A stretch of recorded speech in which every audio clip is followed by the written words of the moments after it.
이어서 진주에서 전해드립니다.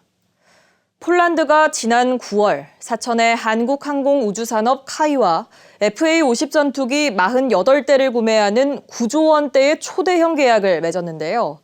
이례적으로 1조 2천억 원의 거액의 선수금을 지급하며 납기 기한을 철저히 지켜달라고 요청한 것으로 확인됐습니다. 김용준 기자입니다.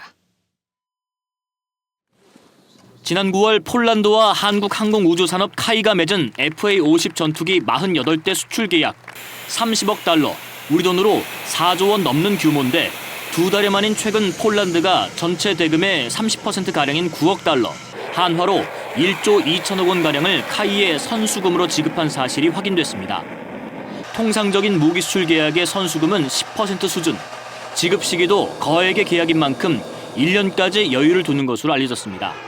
하지만 폴란드가 계약 2달 만에 통상적인 선수금을 훨씬 웃도는 금액을 지급한 겁니다. 군 소식통은 폴란드가 선수금을 건네며 내년부터 2028년까지 예정된 납기 기한을 철저히 준수해 줄 것을 요청했다고 전했습니다. 우크라이나 전쟁이 장기화되는 가운데 미국, 영국에 이어 가장 많은 무기를 우크라이나에 지원 중인 폴란드가 전력 공백을 우려하기 때문으로 보입니다. 오늘 폴란드 정부가 카이 등 우리나라 18개 방산업체를 현지에 초청해 개최한 방산협력 컨퍼런스를 계기로 FA-50의 추가 무장 계약도 이뤄질 것으로 파악됐습니다. 폴란드 측 요구로 FA-50 전투기에 한국형 유도폭탄 KGB-B와 미국의 암람 미사일 장착을 위한 개량 사업을 추진하는 겁니다. 한국과 폴란드 양국의 방위산업 협력 강화 방안 등을 논의하고 우리 기수출한 무기 체계와 미래 협력 가능한 무기 체계를 소개하는 자리로 알고 있습니다. FA-50 조종사 양성용 국제 비행학교 설립과 정비 체계 추가 수출도 구체적으로 논의될 것으로 알려졌습니다.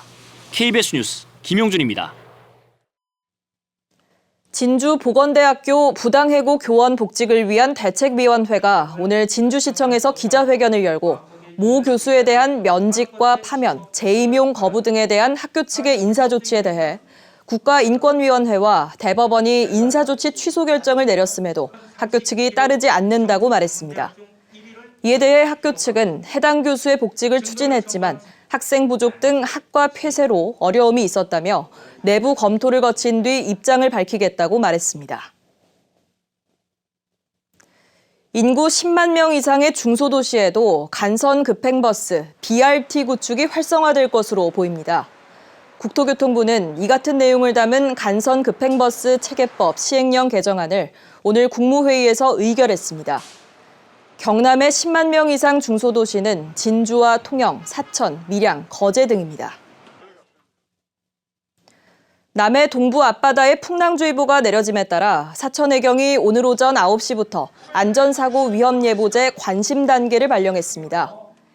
해경은 방파제와 갯바위 등 사고 위험구역을 중심으로 예방 순찰을 강화하는 한편 해안가 접근 자제를 당부했습니다.